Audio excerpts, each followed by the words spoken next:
The blood moon hung heavy over the ancient forest, painting everything in shades of crimson and shadow.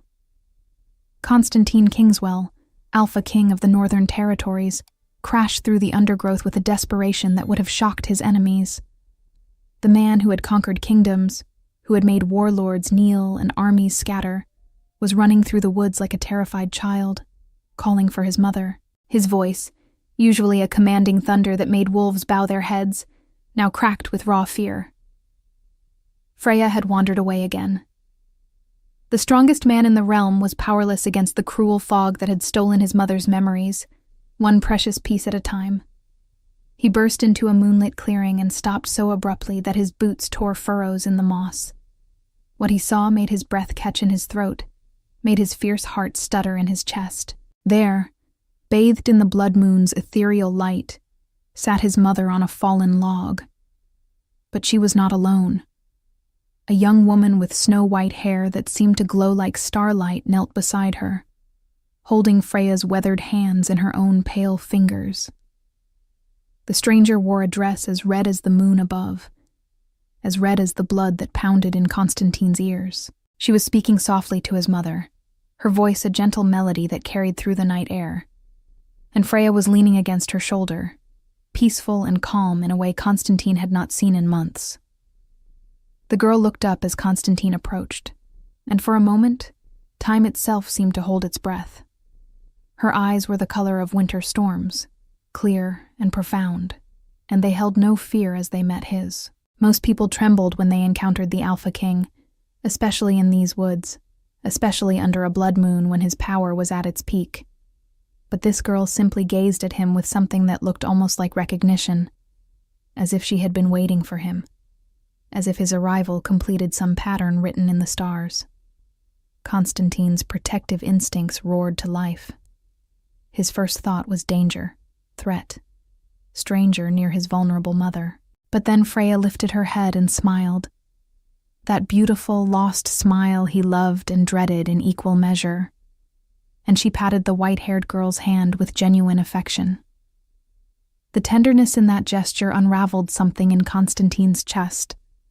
His mother, who barely remembered him most days, who looked at him sometimes with confusion and fear, was comfortable with this stranger. The fierce possessiveness he felt toward Freya warred with an overwhelming gratitude that made his throat tight. He stepped into the clearing, and the girl rose gracefully to her feet.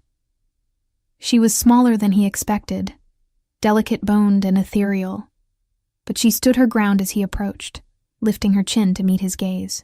Constantine was a giant of a man, broad-shouldered and battle-scarred, with long black hair that fell past his shoulders and a beard that made him look like some ancient warrior king from legends. He towered over her, close enough now to see the light dusting of freckles across her pale nose, close enough to catch her scent. Winter roses and something wild, something that made his wolf stir with interest deep in his chest. "Your Majesty," she said, and her voice was steady despite the way her pulse fluttered visibly at her throat. "Your mother is safe. I found her near the Eastern Creek. She seemed disoriented, so I stayed with her." Constantine wanted to speak, to thank her, to demand answers, but all he could do was stare. His mother had wandered miles from the palace, through dangerous territory during a blood moon when predators both natural and supernatural prowled the forests. This girl, this Beta, had not only protected Freya but had given her comfort, had made her feel safe enough to rest against her shoulder. The sight had shocked him so profoundly that he could not find words. The Alpha King, who commanded councils and conquered enemies with his rhetoric, was speechless before a girl in a red dress. Freya looked between them, her cloudy eyes suddenly sharp with a clarity that was rare these days. She reached out a trembling hand toward Constantine. "My son," she whispered, and his heart clenched because she knew him. In this moment she truly knew him. "This girl has a kind heart. You must thank her properly. Before we continue with the story, tell us where you're watching from and how old you are. I hope you enjoy the story." Constantine dropped to one knee beside his mother, his large hand engulfing her small one. Relief flooded through him so powerfully it made him dizzy. He pressed his forehead against Freya's fingers, and when he looked up at the white-haired girl again, his eyes were bright with emotion he rarely allowed anyone to see. "You saved her," he said, and his voice was rough, scraped raw with feeling. "You saved the most precious thing in my world." The girl's expression softened. She sank down to kneel on Freya's other side, creating a triangle of connection in that moonlit clearing. "Anyone would have done the same," she said quietly. She was frightened and alone. "I could not leave her." "But you did not know who she was." Constantine pressed, studying her face, memorizing the curve of her cheek, the way moonlight caught in her white hair. "You did not know that helping her would earn you royal favor. You simply helped because it was right." A faint blush colored her pale cheeks. "My name is Morgana," she said. "Morgana Ashwinter. I am a beta from the eastern villages. I was gathering night-blooming herbs when I heard her calling out." She paused, her eyes distant for a moment.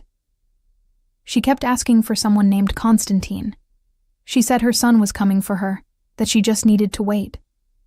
So I waited with her. Something cracked open in Constantine's chest, something that had been locked tight for so long he had forgotten it was there. This stranger, this Morgana, had not only saved his mother but had preserved her dignity, had believed her confused ramblings about a son who would come. Most people treated those with memory loss as if they were already gone, as if their words meant nothing. But Morgana had listened. Morgana had stayed. The blood moon was beginning to set, painting the forest in even deeper shades of red and purple.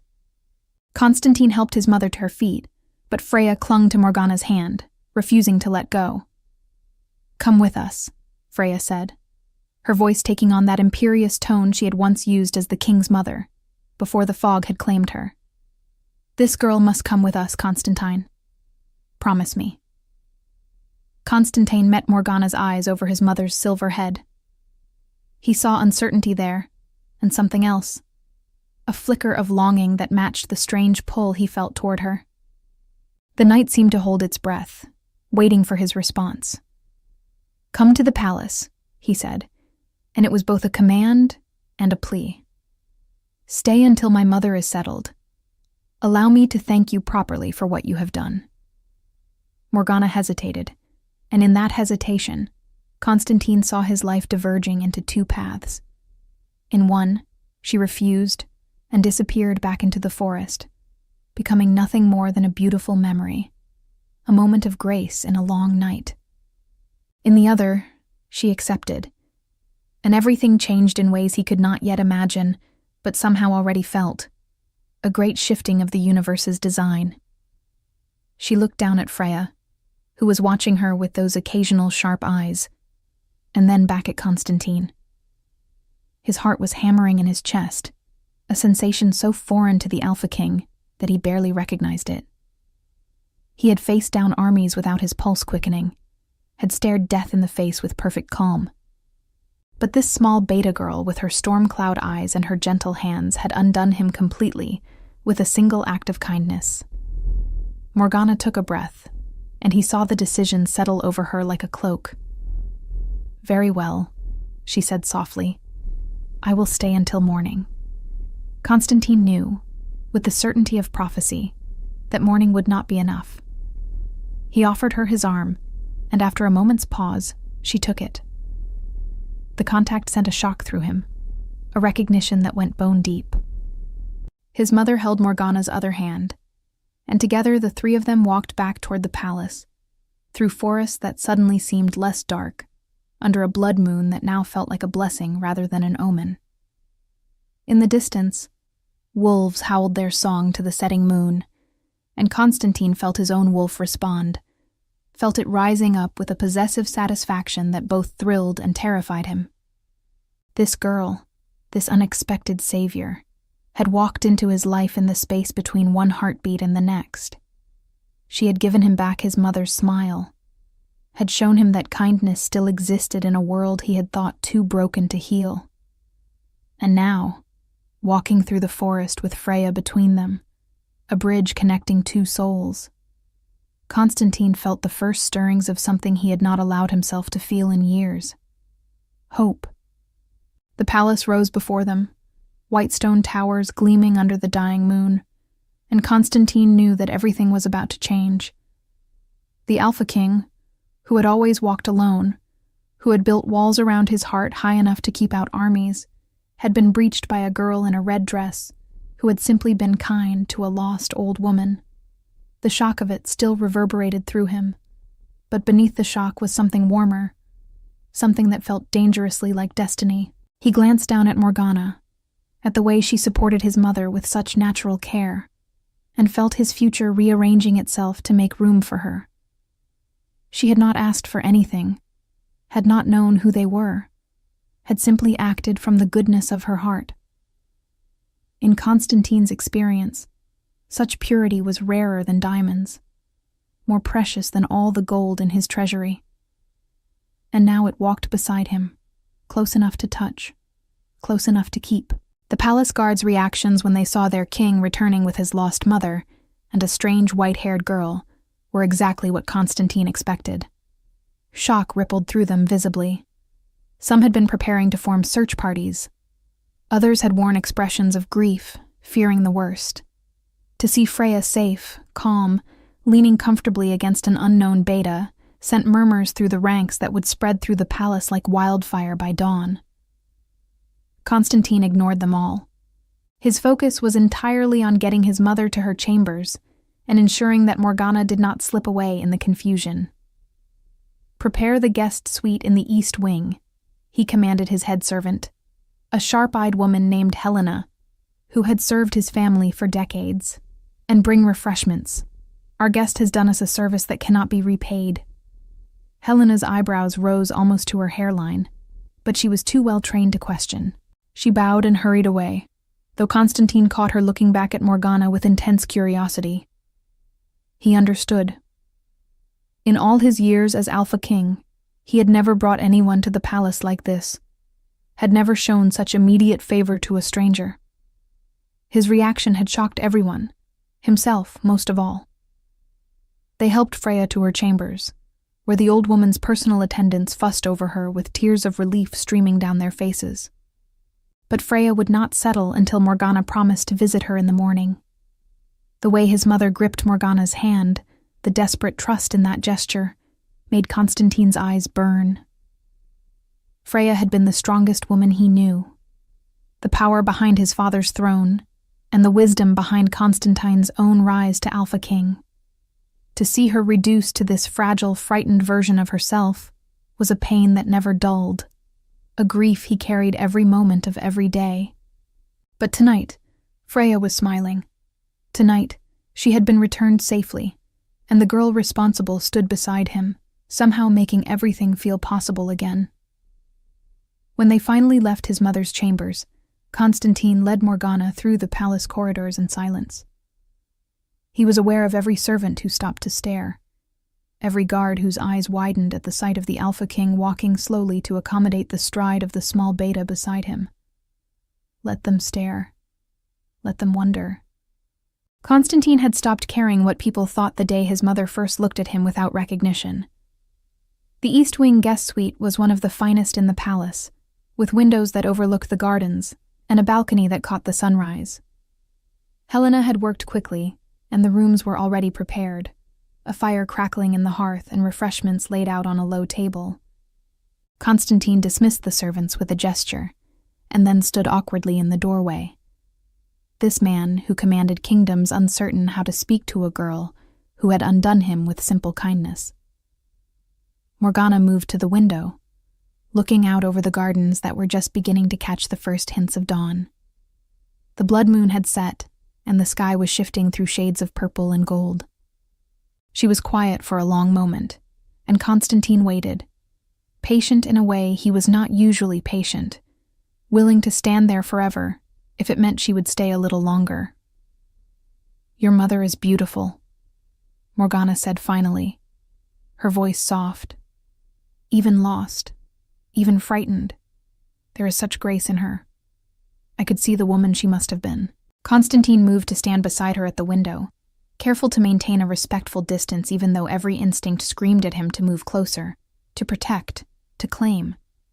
She was the finest queen this kingdom never officially had, he said. My father was king, but my mother was the true power. She could read people like open books, could negotiate peace where others saw only war.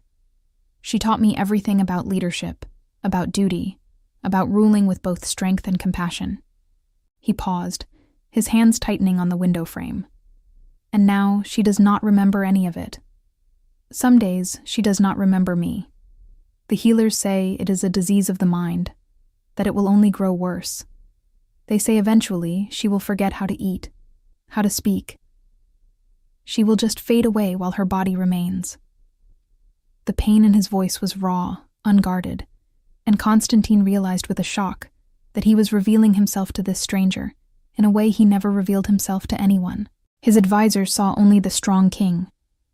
His warriors saw only the fierce Alpha. But Morgana, standing in the golden light of dawn with her white hair glowing like a halo, was seeing him, truly seeing him, and he found he could not hide from those storm-gray eyes. Morgana turned to face him fully, and her expression was filled with a compassion that nearly broke him. Memory is a strange thing, she said gently.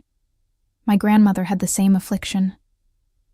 At the end, she did not know my name, but she knew love. She felt safe when I held her hand. She smiled when she heard familiar songs. The details were gone, but the emotion remained. Your mother may not remember your name, Your Majesty, but I saw how she calmed when you arrived. She knows you are important. She knows you mean safety and love. Constantine felt something hot slide down his cheek and realized with horror that he was crying. The Alpha King, the warrior who had not wept since his father's funeral, was standing in the dawn light with tears on his face. He moved to wipe them away, but Morgana reached up and did it for him, her small hand gentle against his bearded cheek. The gesture was so tender, so natural, that it destroyed the last of his defenses. Thank you, he whispered. And the words encompassed so much more than gratitude for finding his mother. Thank you for seeing her humanity. Thank you for treating her with dignity. Thank you for staying with her when you could have left. Thank you for being exactly who you are. Morgana's hand was still on his cheek, and Constantine covered it with his own, dwarfing her delicate fingers with his battle-scarred palm. They stood like that as the sun rose fully, bathing the room in golden light. Two people who had been strangers mere hours ago now, connected by something that felt ancient and inevitable. Constantine could feel his wolf responding to her presence, recognizing something essential, something that went beyond logic or reason. Mate, his wolf whispered in the back of his mind. Ours. He pushed the thought away, terrified by its intensity. He had only just met her. He could not burden her with the weight of a wolf's claiming instinct, could not trap her with the expectations that came with being the Alpha King's chosen. But even as he told himself to step back, to give her space, his body refused to move. He was caught in her gravity, held by something stronger than his considerable will. Morgana seemed to feel it too, because her breath had quickened, her pupils dilating as she looked up at him. There was awareness in her eyes, recognition of the tension crackling between them like lightning before a storm. Constantine, she said, using his name for the first time, and the sound of it on her lips sent a shiver down his spine. What is happening between us? He could have lied. He could have pretended ignorance or dismissed it as gratitude and emotion after a stressful night. But Constantine had been raised to honor truth, and he found he could not lie to those storm-gray eyes. I do not know, he said honestly. But I feel it too. From the moment I saw you in that clearing with my mother, something shifted. You terrify me, Morgana Ashwinter. You walked into my life and changed everything in the space of a heartbeat. She should have been afraid of such an intense declaration. Most people would have pulled away, would have fled from the weight of an Alpha King's focused attention. But Morgana simply studied his face, her hand still cupped against his cheek, her touch grounding him even as it set him on fire. "I found her near the old oak tree," she said, seemingly changing the subject. "The one the villagers say is enchanted. They say couples who meet under that tree during a blood moon are destined to find true love. I always thought it was just a story." Constantine felt his heart slam against his ribs. "That was where I found you both," he said slowly. "Under the old oak during the blood moon." Their eyes met, and in that moment, Constantine knew his life had been irrevocably altered. Destiny, fate, the gods' design, whatever name one gave it, the truth remained. This girl had been brought into his life for a reason. She had found his mother under a tree of legend during a moon of prophecy, and now she stood in his palace with her hand on his face, looking at him as if she could see straight through to his soul. "Perhaps it was just a coincidence," Morgana whispered. But her voice lacked conviction. Constantine turned his head slightly, pressing a kiss to her palm, a gesture of devotion that felt as natural as breathing. "Perhaps," he agreed, "but I have never believed in coincidence." The moment stretched between them, fragile and precious, until a knock at the door shattered the spell. Constantine stepped back reluctantly, his hand falling from where it had covered hers.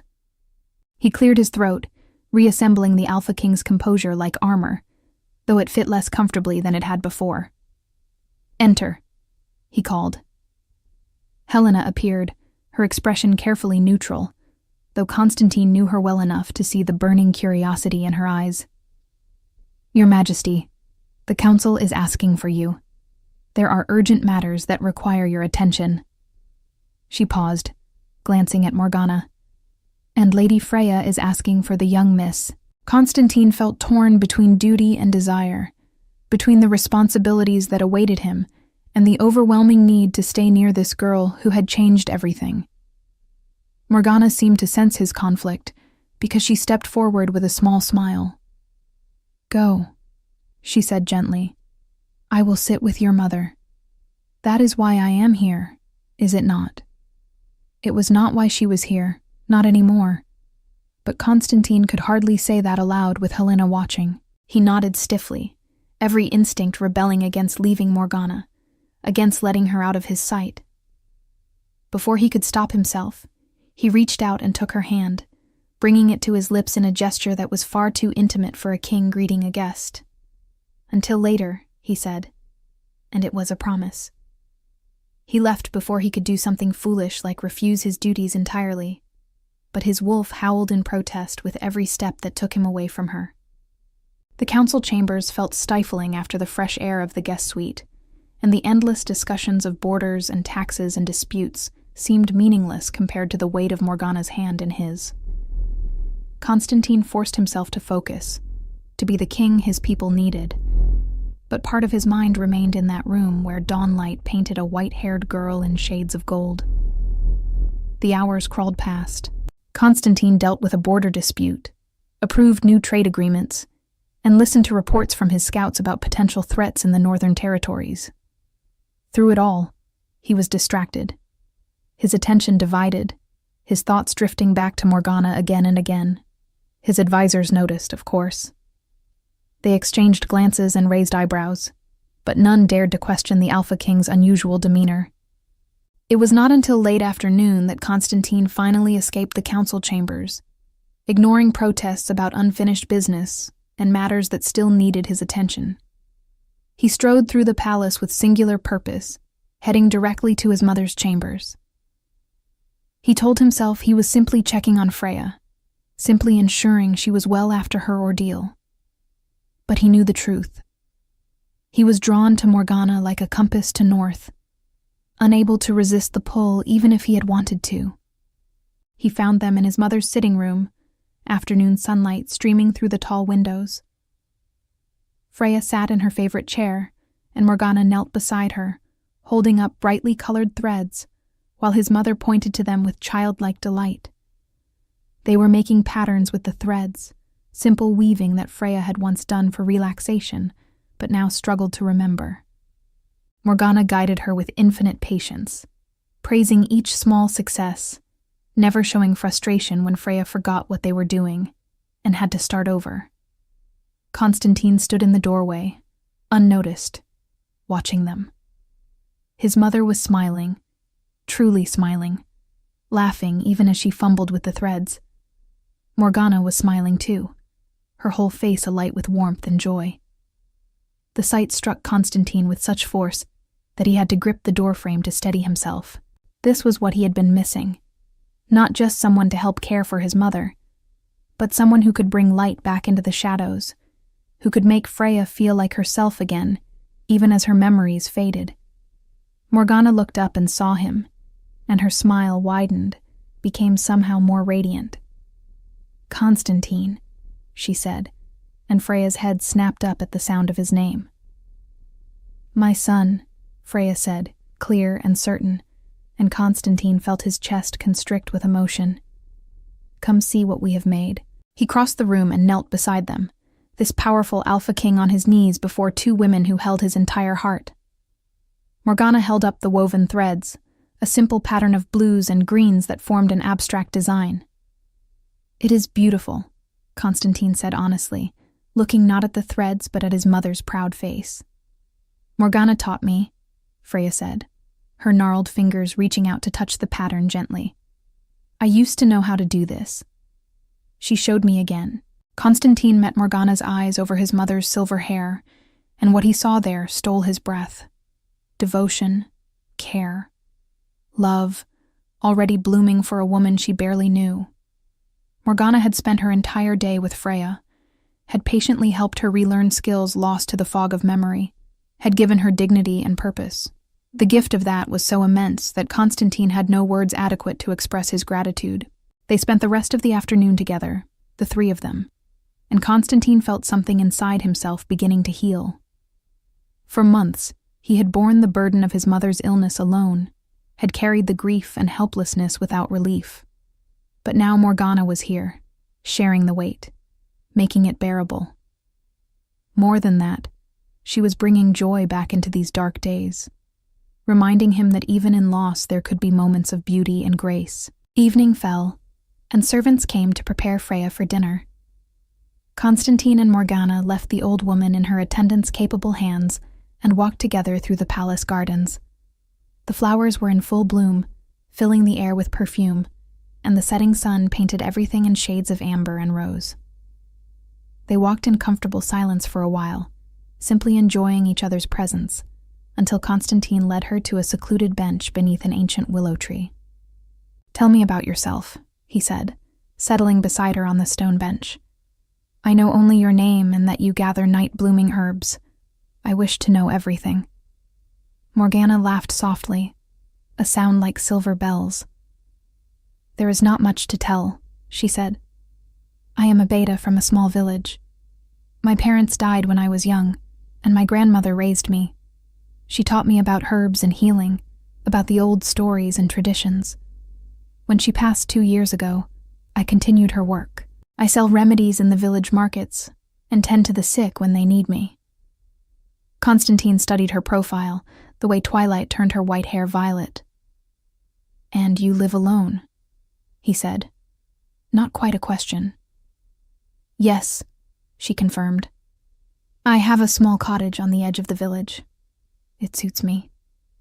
She paused, then added quietly, "I have always been different.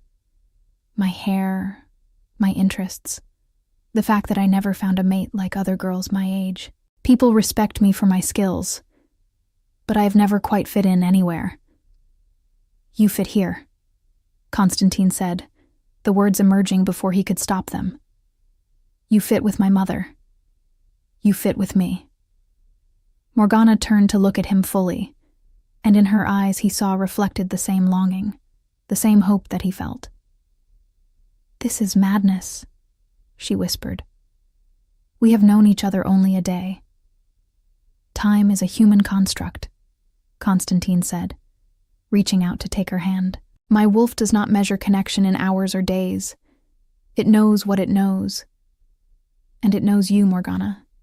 It recognized you the moment I saw you in that clearing, Her hand trembled in his, but she did not pull away. "What are you saying?" she asked, though he suspected she already knew. Constantine brought her hand to his chest, pressing her palm against his heart so she could feel the way it raced at her touch. "I am saying that you have bewitched me," he said simply. "I am saying that I cannot imagine my life without you in it now that you have entered it. I am saying that my wolf claims you as mate, and my heart agrees." Morgana's breath caught, her eyes wide with shock and something that looked like wonder. "But I am Beta," she said. "You are the Alpha King. There are expectations, traditions. You should choose an alpha female, someone strong enough to stand beside you." Constantine shook his head, his free hand coming up to cup her face, his thumb tracing the delicate line of her cheekbone. "Strength comes in many forms," he said. "You had the strength to protect my mother when she was vulnerable. You have the strength to sit with her hour after hour, teaching her things she has forgotten, never losing patience even when she repeats herself. You have the strength to look at me without fear, to see past the Alpha King to the man beneath. That is the strength I need, Morgana. Not the ability to shift or fight, but the courage to love." A single tear slid down her cheek, and Constantine caught it with his thumb. "I feel it too," she confessed. "This pull between us. I thought I was imagining it, that it was just gratitude or emotion after finding your mother. But it is more than that, is it not? It is like the old oak tree was waiting for us. Like everything in my life led me to that moment in the forest. Everything in my life led me there too," Constantine said. "Every battle I fought, every decision I made, every lonely night I spent wondering if I would ever find someone who could understand me. It all led me to you, Morgana, my fierce little savior in her red dress." Morgana laughed through her tears, and the sound was the most beautiful thing Constantine had ever heard. He leaned closer, drawn by a force more powerful than gravity, and she met him halfway. Their lips touched softly, tentatively, a kiss that was gentle and careful, and utterly perfect. Constantine felt the connection between them solidify, felt his wolf settle with deep satisfaction. This was right. This was meant to be. When they finally parted, both breathing hard, Constantine rested his forehead against hers. "Stay," he whispered. "Not just until morning. Stay here, with me, with my mother. Give us a chance to see where this leads." Morgana's eyes searched his face, looking for doubt or deception and finding only sincerity. "People will talk," she said. "They will say I am using you, that I saved your mother to gain favor." "Let them talk," Constantine growled. "I am the Alpha King. I do not justify my choices to anyone, and anyone who questions your intentions will answer to me." She smiled at his fierce protectiveness, her small hand coming up to touch his bearded jaw. "You do not have to threaten people on my behalf," she said gently. "I can handle gossip." "I know you can," Constantine said, "but you should not have to. You should be honored and respected for what you did, not whispered about." They sat together as the stars began to appear overhead, talking quietly about everything and nothing. Constantine told her about his childhood, about growing up knowing he would one day be king, about the weight of expectations and the loneliness of power. Morgana shared stories of her grandmother, of learning to read the forest and understand the language of plants, of quiet evenings by the fire studying ancient texts about healing and magic. The more they talked, the more Constantine felt himself falling, tumbling headlong into something vast and terrifying and wonderful. Morgana was everything he had not known he needed. She was gentle but not weak, kind but not naive, intelligent and curious, and utterly unimpressed by his title. She looked at him and saw Constantine, not the Alpha King. She touched him and soothed parts of himself he had not realized were wounded. The palace bells chimed midnight, and Constantine reluctantly stood, offering Morgana his hand. "I should let you rest," he said, Tomorrow will bring enough challenges without you being exhausted." Morgana took his hand and rose gracefully. "What kind of challenges?" she asked, a hint of worry in her voice. Constantine grimaced. "The council will want to know who you are and why you are staying at the palace. My advisors will have questions. And if word has spread about how I found you with my mother, which it undoubtedly has, there will be gossip and speculation." Morgana squared her shoulders, lifting her chin in a gesture of determination that made Constantine's heart swell with pride.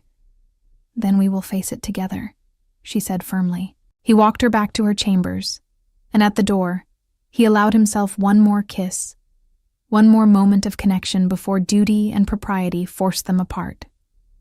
"Sleep well," he murmured against her lips. "Dream of me." "Always," she whispered back. And Constantine left before he could do something foolish like refuse to leave at all. The next days established a rhythm that felt both new and ancient, as if they had been doing this forever. Morgana spent her mornings with Freya, patiently helping the old woman through her foggy memories, bringing moments of clarity and joy to days that had been filled with confusion and fear.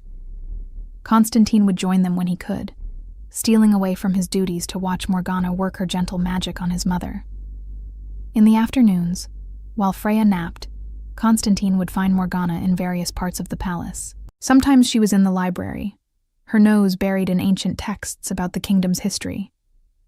Sometimes she was in the gardens, studying the plants and herbs that grew there with a healer's careful attention. Wherever she was, Constantine would seek her out, drawn by a force he no longer tried to resist. They would walk through the gardens or sit in quiet corners of the palace, talking about everything under the sun. Constantine showed her the throne room, the training yards where his warriors practiced, the high tower where he could see across his entire kingdom. Morgana showed him how to really look at flowers, how to identify plants by their leaves and scent, how to find magic in simple things he had overlooked his entire life. The courtiers watched with barely concealed fascination as their fierce alpha king softened in the presence of the mysterious white-haired beta. Constantine, who had always been controlled and reserved, now smiled openly when Morgana entered a room. He laughed at her observations, sought her opinions, touched her constantly in small ways that spoke of deep affection. Hand on the small of her back guiding her through doorways, fingers brushing hers as they walked, arms around her waist when he thought no one was watching. His counsel was less pleased. 5 days after Morgana's arrival, they finally cornered him in the council chambers, their concerns boiling over into confrontation. "Your Majesty," his head advisor, a grizzled wolf named Marcus, began carefully. "We must discuss the situation with the beta girl. Her name is Morgana," Constantine said coolly, his voice taking on the edge that made lesser wolves submit. "And there is no situation to discuss." Marcus pressed on bravely. "The palace is full of talk. People are saying she bewitched you, that she used dark magic to make you favor her. Some are even suggesting she deliberately led your mother astray so she could play the hero." Constantine was out of his seat before he consciously chose to move, his power flooding the room in a wave that made every wolf present bare their throats in automatic submission. He planted his hands on the table and leaned forward, his eyes blazing with barely controlled fury. "Let me be absolutely clear," he said, his voice deadly quiet. "Morgana Ashwinter saved my mother's life. She showed her more kindness and dignity in one night than most people show in a lifetime. She asks for nothing, expects nothing, and yet you dare to question her motives." Marcus bowed his head, but another council member, a woman named Alara, spoke up. "We mean no disrespect to the young woman, Your Majesty, but you must see how this looks. A beta girl appears from nowhere, saves the king's mother during a blood moon, and within days has your complete favor and attention. It seems," she paused delicately, "too perfect." Constantine straightened, his hands curling into fists. "What you call perfect, I call destiny," he said. "What you call suspicious, I call the gods' intervention. I have spent months watching my mother fade, helpless to stop it. Then Morgana appeared, and suddenly there is light in my mother's eyes again. There is hope in my heart again. If that is witchcraft, then I welcome it. The council members exchanged glances, clearly unconvinced, but unwilling to push further in the face of their king's fury. Constantine took a deep breath, forcing himself to calm, to think strategically. "You want proof of her character," he said. "You want to know that she is worthy of my trust. Very well. Give me time.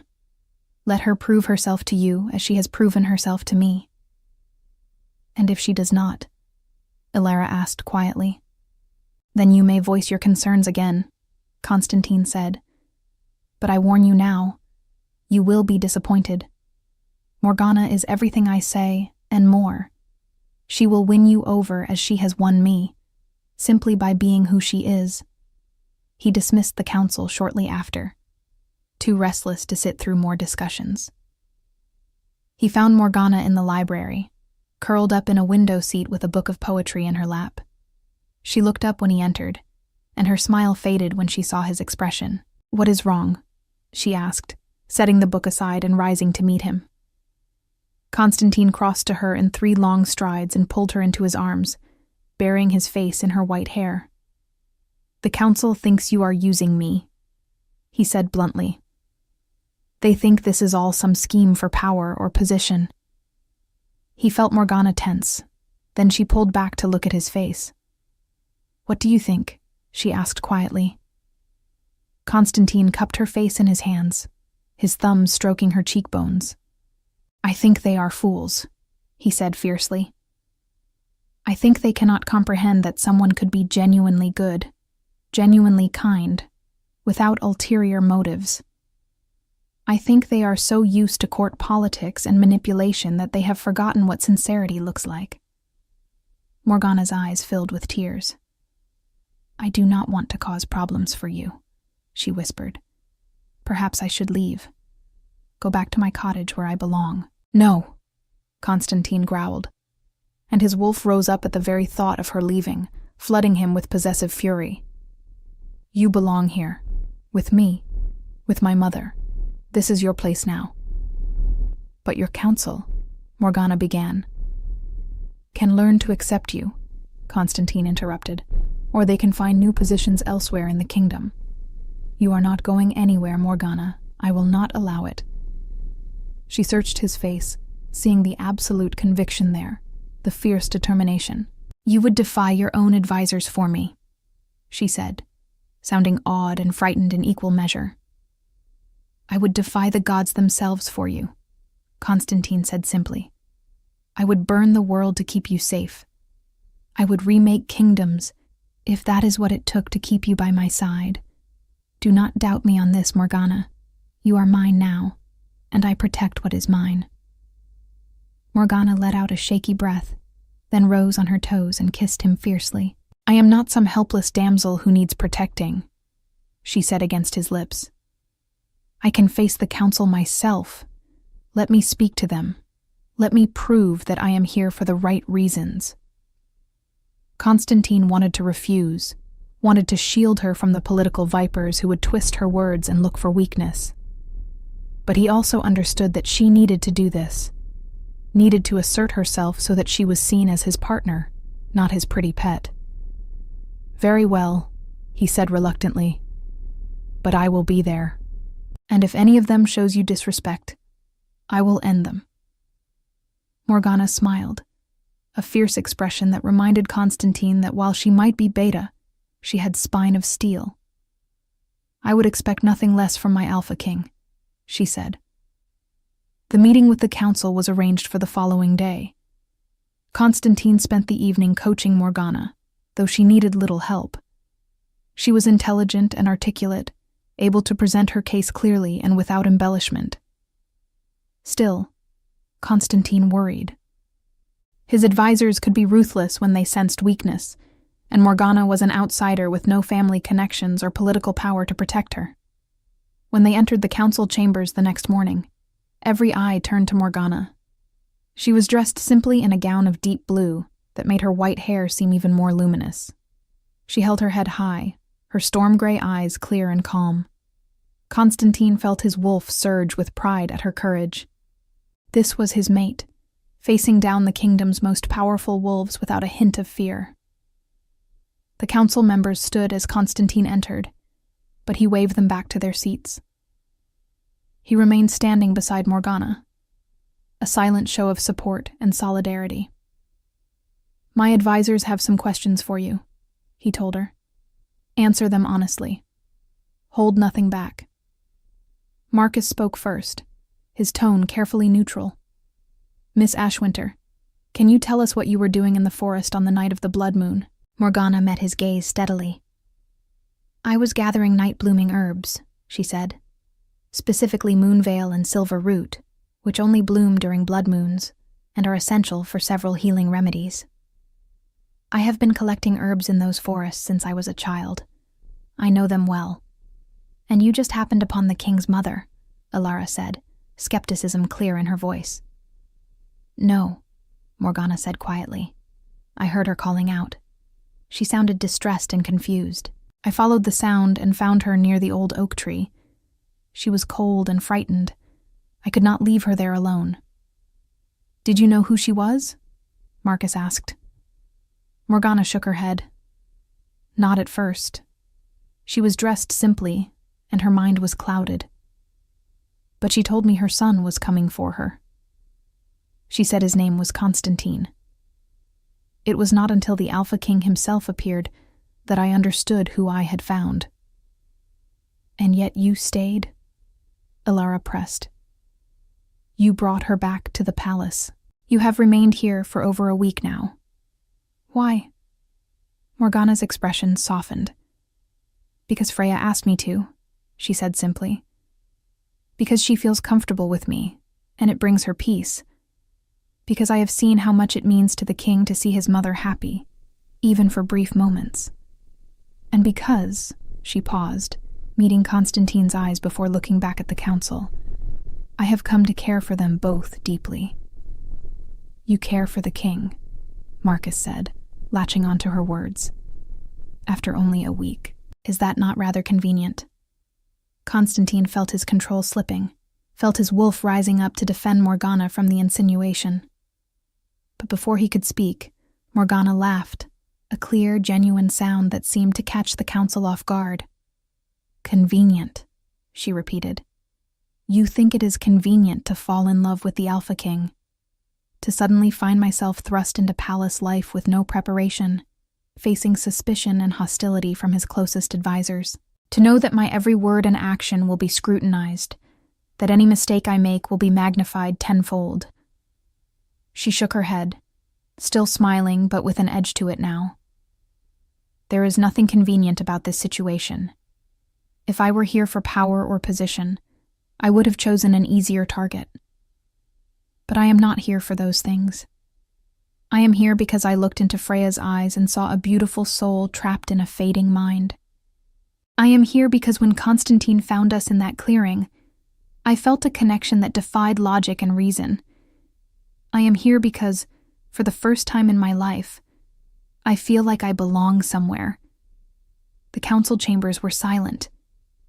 Constantine wanted to applaud, wanted to kiss her senseless right there in front of everyone.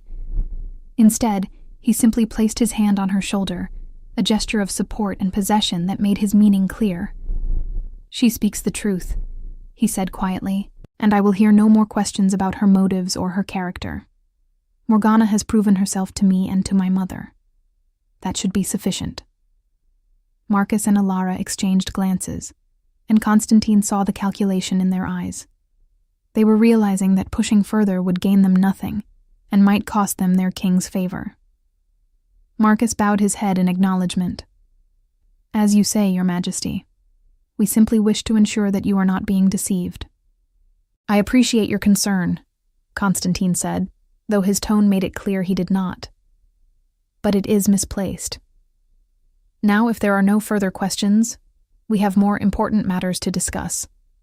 There have been reports of rogue wolves in the Northern Territories. That is a threat that requires our attention."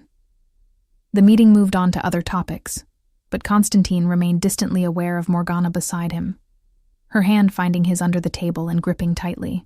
When the session finally ended and they were alone again, she sagged against him, the strain of maintaining her composure finally showing. "That was terrifying," she admitted. "You were magnificent," Constantine said, turning to face her fully, his hands on her waist. "You faced down the most powerful wolves in my kingdom without flinching. They expected you to cower or stumble, but you met them as an equal. I have never been more proud." Morgana's smile was tremulous. "I have you to thank for that. Knowing you believe in me gives me strength." "And you give me strength," Constantine said. "You make me want to be better, softer, more human. You remind me that being king does not mean being alone."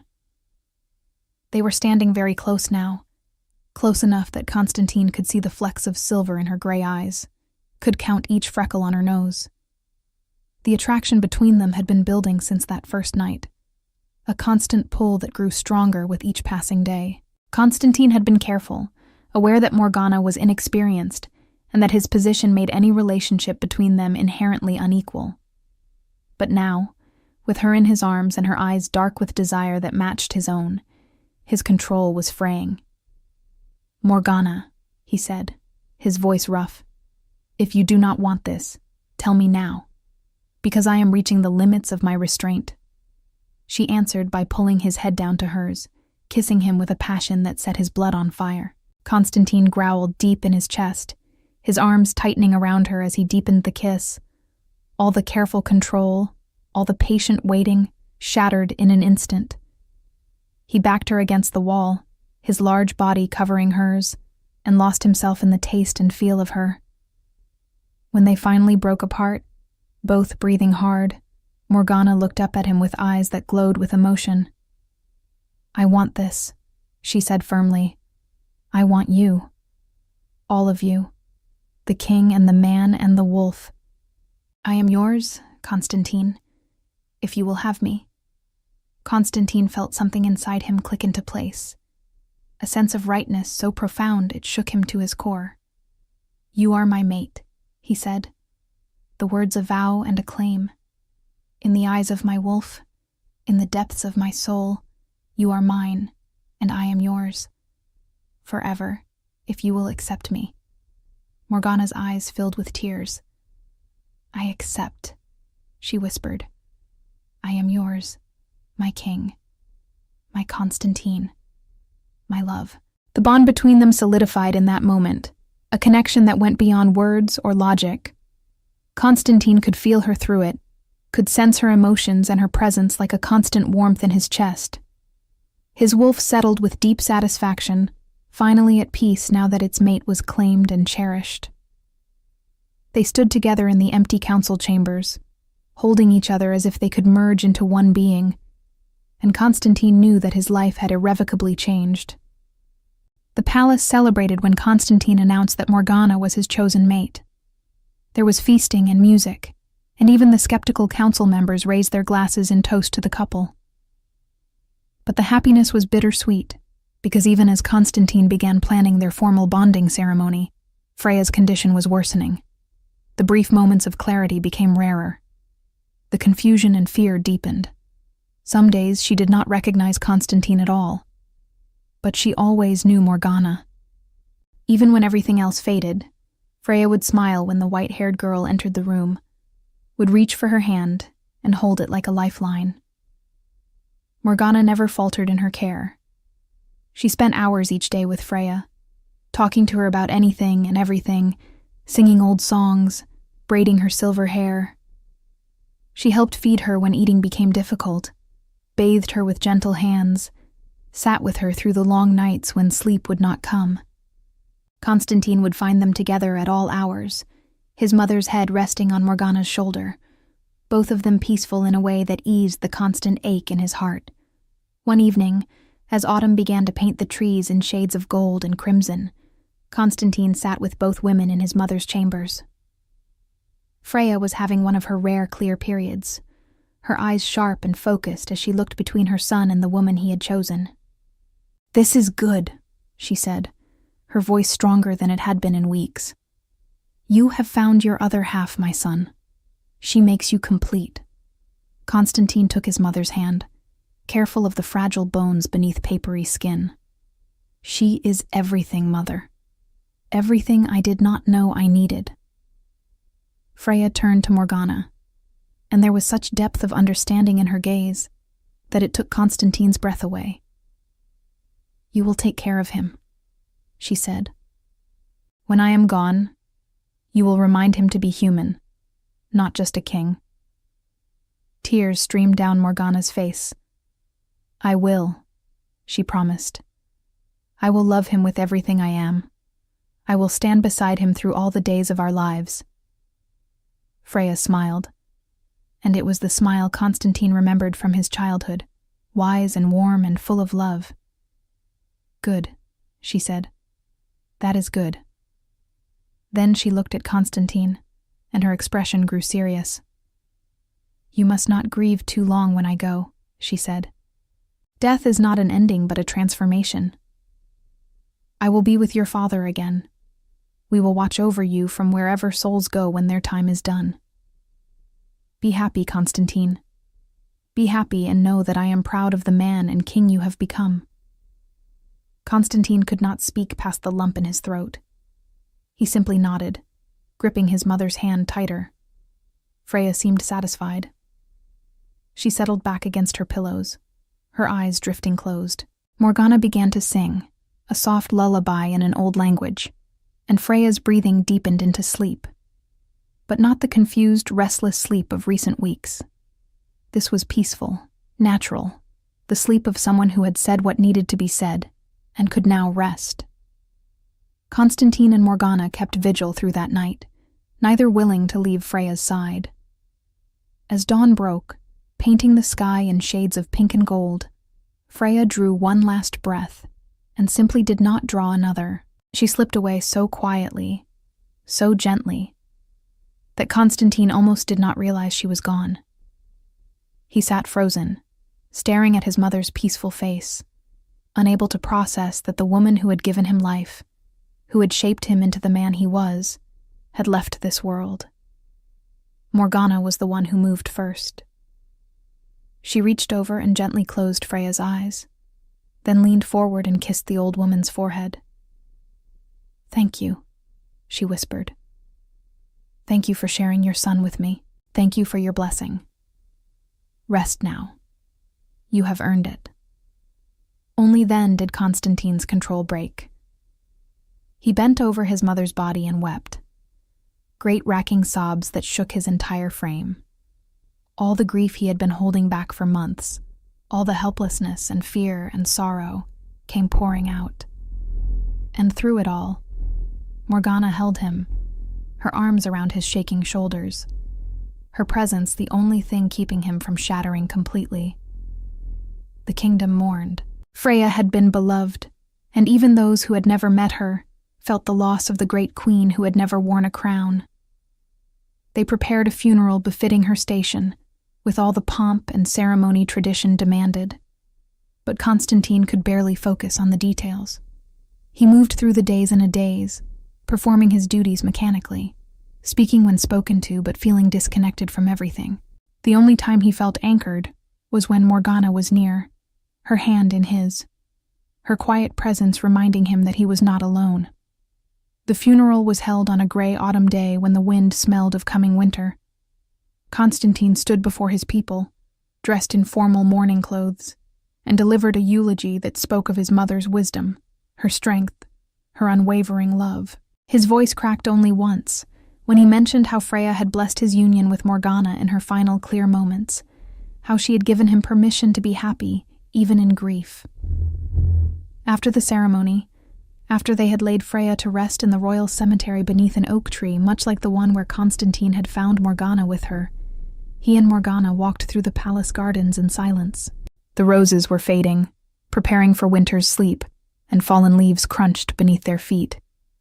Constantine felt hollow, scraped clean by grief, uncertain how to move forward when such a vital piece of himself was gone. Morgana stopped beneath a willow tree and turned to face him. She was beautiful in her black mourning dress, her white hair loose around her shoulders, her storm-gray eyes full of compassion and understanding. "Your mother loved you," she said quietly. "She wanted you to be happy. Honor her memory by living the life she wished for you." Constantine pulled her close, burying his face in her hair. "How?" he asked, his voice broken. "How do I do that when I feel like half of me is missing?" "By holding on to the half that remains," Morgana said. "By remembering that she is not truly gone, not as long as you carry her in your heart. By letting yourself feel the grief, yes, but also by letting yourself feel joy when it comes. She would not want you to live in darkness because of her death." She pulled back to look at his face, her small hands cupping his bearded cheeks.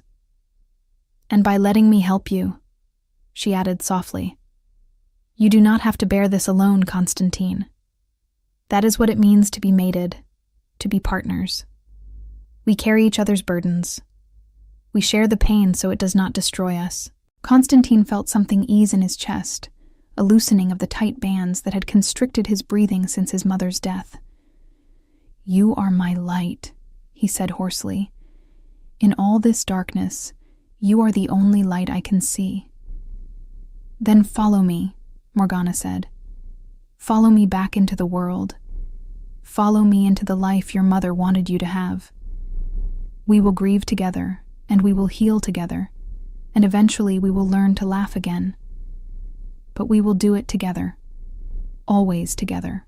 They stayed in the garden until the sun set, holding each other as the world turned, and seasons changed, and life continued its relentless march forward. And slowly, with Morgana's help, Constantine began to heal. The grief did not disappear, would never disappear, but it became something he could live with, something that coexisted with joy and hope, rather than consuming them entirely. Winter came, blanketing the kingdom in snow, and Constantine began to emerge from his mourning. He threw himself into his duties with renewed focus, determined to honor his mother's legacy by being the king she had trained him to be. And beside him every step of the way was Morgana, no longer just the girl who had saved his mother, but his partner in truth. She attended council meetings, offering insights that often proved invaluable. She walked among the people, learning their concerns and bringing them to Constantine's attention. She transformed from his beloved mate into his queen in all but name. It was during one of these council meetings that a crisis emerged. Reports came of attacks on the eastern border, a rival pack of wolves led by a vicious alpha named Darian, who had been a thorn in Constantine's side for years. Darian was ruthless and cunning, with an army of rogues and outcasts willing to do his bidding for promised riches and power. He had been raiding villages, burning crops, killing anyone who resisted. Constantine knew war was coming, had known it for months, but now it was imminent and unavoidable. The council argued for hours about strategy. Some wanted to meet Darian's forces head-on in open battle. Others suggested guerrilla tactics, harassing the enemy until they retreated. Still others advocated for negotiation, for offering concessions to avoid bloodshed. Constantine listened to all of them, weighing options, but found himself uncertain. War was not new to him. He had commanded armies and won battles before. But something about this felt different, more dangerous, and he could not identify why. It was Morgana who finally spoke up, her clear voice cutting through the heated debates. "You are thinking like warriors," she said, "like soldiers planning for a fight. But Darian is not a warrior. He is a coward who preys on the weak. He will not meet you in fair battle if he can avoid it." The council members turned to stare at her, some with surprise, others with barely concealed condescension. "And how would you know this?" Alara asked with false sweetness. Morgana met her gaze calmly. "Because I have spent years studying the histories in your library," she said. "I have read accounts of every major conflict this kingdom has faced. Darian's tactics are not new. He is following a pattern used by raiders and cowards throughout history. He strikes where you are weak, then retreats before you can retaliate. He wants you to chase him, to stretch your forces thin, to make mistakes out of anger or frustration. She moved to the map spread across the council table, her finger tracing potential routes. "Here," she said, pointing to a narrow mountain pass. "This is where he will expect you to come. It is the fastest route to his territory, and he will have ambushes prepared. Your army would be slaughtered in those tight spaces." "Then what do you suggest?" Marcus asked, and Constantine noted with satisfaction that the old wolf sounded genuinely curious rather than dismissive. Morgana's finger moved across the map. "We do not chase him," she said. "We make him come to us. We fortify the villages he has been targeting, make them hard targets. We cut off his supply lines so his army begins to starve. And then we spread rumors through carefully placed spies that Constantine is weak, that the death of his mother has broken him, that the kingdom is vulnerable.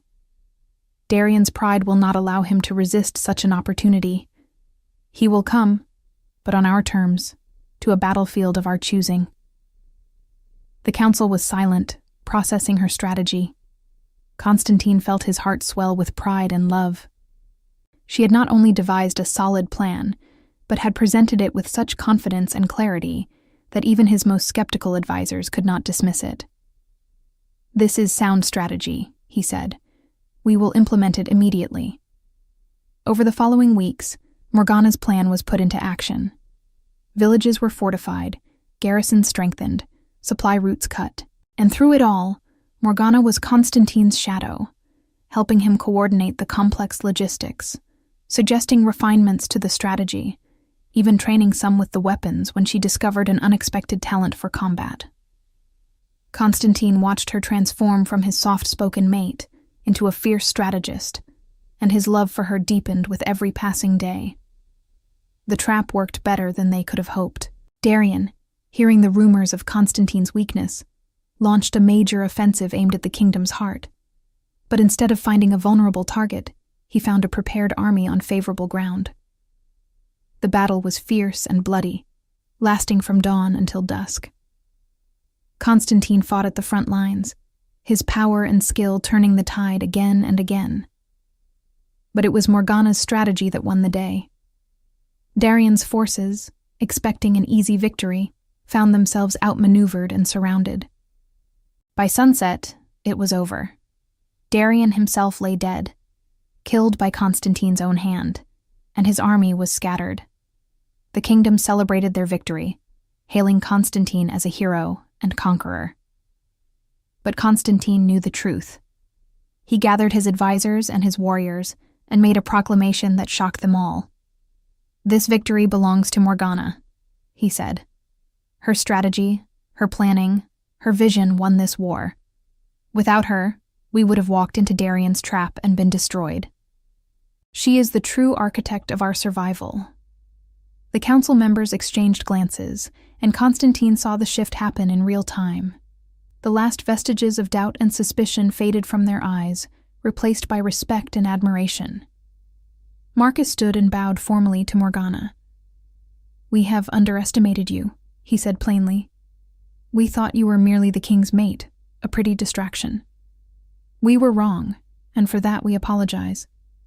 You are a queen in every sense of the word, and we would be honored to serve you as we serve our king." One by one, the other council members rose and bowed, acknowledging Morgana as Constantine's true equal. She accepted their homage with grace, and Constantine felt his heart swell with pride and love. This woman, this incredible woman who had walked into his life during a blood moon and changed everything, was finally being seen for who she truly was: the kingdom's salvation, his partner, his mate, his love. That night, after the celebrations had died down and the palace was quiet, Constantine and Morgana stood on the balcony of their shared chambers, looking out over the kingdom they had protected together. The moon was full and bright, painting everything in silver light, and the air smelled of autumn and wood smoke. Constantine wrapped his arms around Morgana from behind, pulling her back against his chest, and she leaned into him with a contented sigh. "What are you thinking?" she asked softly. I am thinking about that night in the forest, Constantine said. When I found you with my mother under the old oak tree during the blood moon. I thought my world was ending. I thought I was losing the last person I loved, the last connection to my humanity. But instead, I found you. I found hope and love, and a future I had stopped believing was possible. Morgana turned in his arms to face him, her hands coming up to rest on his chest. Your mother brought us together, she said. Even lost in the fog of her fading mind, she knew. She led me to that tree. She waited for you there. It was her final gift to you, Constantine. The gift of love. Constantine felt his eyes burn with tears. He had spent months grieving his mother, and in some ways, he would grieve her for the rest of his life. But Morgana was right. Freya's last act had been one of love, bringing her son and his mate together in a way that felt ordained by fate itself. She would be pleased, he said softly, to see us like this, to see what we have built together. Then we must honor her memory by living well, Morgana said, by ruling with wisdom and compassion, by loving each other with the same devotion she showed your father, and by remembering that even in darkness, there is always light if we are brave enough to look for it. Constantine kissed her then, a kiss that was both tender and passionate, a reaffirmation of the bond between them. I love you, he whispered against her lips. With everything I am, with every breath I take, I love you. I love you too, Morgana whispered back. My king, my Constantine, my home. The seasons turned. Winter melted into spring. Spring bloomed into summer. Constantine and Morgana ruled together, beloved by their people, respected by their allies, feared by their enemies. The palace that had once felt like a prison to Constantine now felt like a home, filled with warmth and laughter and love. They held a formal bonding ceremony when the spring flowers were in full bloom, a celebration that lasted 3 days and brought wolves from across the kingdom to witness their union. And in the fullness of time, Morgana discovered she was with child. Constantine's joy was so profound it brought tears to his eyes. He had never imagined himself as a father, had thought his life too consumed by duty and war to make room for a family. But now, with his hand resting on Morgana's still flat belly, he felt a hope and excitement that transcended anything he had known before. The pregnancy was difficult. Morgana, so strong in every other way, struggled with carrying a pup whose alpha bloodline made them larger and stronger than a typical beta pregnancy could easily accommodate. There were days when Constantine feared he would lose both his mate and his child, when panic threatened to consume him entirely. But Morgana endured with the same quiet strength she brought to everything, never complaining, never losing faith. When their daughter was finally born on a snowy winter night, small and perfect with a cap of dark hair and her father's fierce eyes, Constantine wept openly. He held the tiny bundle in his massive arms, overwhelmed by the fragility and beauty of new life, by the trust in those ancient infant eyes. She is perfect, he breathed. Absolutely perfect. Morgana, exhausted but radiant, smiled from her bed. What shall we name her? She asked. Constantine looked down at his daughter, at the new life he and Morgana had created, and felt his mother's presence like a warm hand on his shoulder. Freya, he said softly. We will name her Freya, for the grandmother who brought her parents together, for the queen who taught me everything about love and sacrifice and strength. Morgana's eyes filled with tears. It is perfect, she whispered. Freya will carry on the legacy. She will know the story of how her grandmother's final act of love created the family she was born into. As Constantine sat beside his mate's bed, their newborn daughter cradled in his arms, he thought back to that night in the forest when he had been running through the trees, desperate and afraid, certain his world was ending. He remembered bursting into that moonlit clearing and seeing his mother leaning against a white-haired stranger in a red dress. He remembered the shock that had stopped his heart, the disbelief that anyone could show such kindness to a confused old woman. He remembered looking into storm-gray eyes and feeling his entire future rearrange itself. His reaction had shocked everyone, even himself. The fierce Alpha King, falling for a common beta, trusting a stranger, opening his heart when he had sworn it was locked forever. But that shock had been the best thing that ever happened to him. It had led him to this moment, to this family, to a love that transformed him from a lonely king into a complete man. Outside the window, snow fell softly, covering the kingdom in a blanket of white. Inside, the fire crackled warmly, and little Freya made soft mewling sounds in her sleep. Morgana reached for Constantine's hand, and he took it, their fingers intertwining in a gesture that had become as natural as breathing. They sat together in the quiet of new parenthood, and Constantine felt a peace he had never known before. "Thank you," he said softly, not sure if he was speaking to Morgana, to his mother's spirit, or to the universe itself. "Thank you for bringing me home." Morgana squeezed his hand, her eyes drifting closed. "We are home," she murmured. "All of us. Together. Always together." Constantine looked down at his sleeping daughter, then at his resting mate, and felt his heart overflow with gratitude and love. The blood moon that had begun this journey was long past, but its magic remained, woven into the fabric of their lives. A king and his queen, a father and his daughter. A family born from tragedy and kindness, from a moment of connection in a moonlit clearing that had changed everything. The Alpha King smiled, fierce and tender at once, and knew that his mother would be proud, not of his conquests, or his power, or his kingdom, but of this, of the love he had found, of the family he had built, of the man he had become when he allowed himself to be vulnerable enough to accept help from a girl in a red dress. Outside, the wolves of the kingdom sang to the winter moon, their voices carrying across the snow-covered landscape. Inside the palace, the Alpha King held his world in his arms and was content. The story that had begun with shock and fear had transformed into something beautiful, something eternal. And as Constantine drifted toward sleep, surrounded by the two people he loved most in all the world, he knew that this was the happy ending his mother had wished for him. Not an ending at all, but a beginning.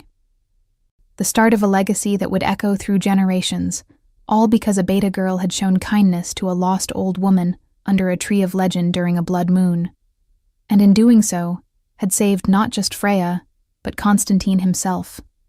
And they lived, as the old stories say, happily ever after.